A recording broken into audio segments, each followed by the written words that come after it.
নমস্কার, dietician doctor Aritra Khan, আসলেপিয়া হেলথের page থেকে। একটা প্রশ্ন মাথায় খুব থাকে যে ডায়াবেটিস হলে বা ডায়াবেটিসে আক্রান্ত হলে মিষ্টিকে একেবারেই চলবে না। এটা একটা ভুল কথা। কারণ আমরা প্রথমত চিনিকে বলি হচ্ছে এমটি ক্যালোরি। যদি আমরা ১০০ গ্রাম চিনি নিই, ওখান থেকে ৪০০ কিলো ক্যালোরি পাবো। এরকমভাবেই মিষ্টি তৈরি হচ্ছে, কলকাতার বিখ্যাত রসগোল্লা তৈরি হচ্ছে বা একাধিক মিষ্টি থাকছে। একটা কথা মাথায় রাখতে হবে, যদি আমার ডায়াবেটিস হয়, ডায়াবেটিসে আমি ইনসুলিন নিচ্ছি বা মুখে খাবার ওষুধ খাচ্ছি, তাহলে কিন্তু মাঝে মধ্যে অল্প বিস্তর মিষ্টি চলতে পারে। অবশ্যই আপনার বিশেষজ্ঞ যিনি ক্লিনিক্যাল ডায়েটিশিয়ান রয়েছেন তার সাথে পরামর্শ করে।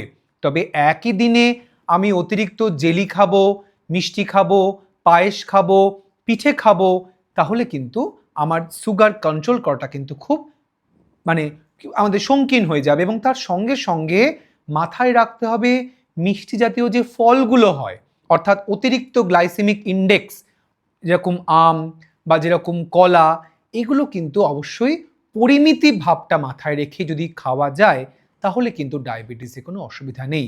আবার আমি কোট আনকোট বললাম, পরিমিতি কথাটা মাথায় রেখে টোটাল কিলো ক্যালোরির সাথে ব্যালেন্স করে আমি কিন্তু একটু মিষ্টি খেতেই পারি।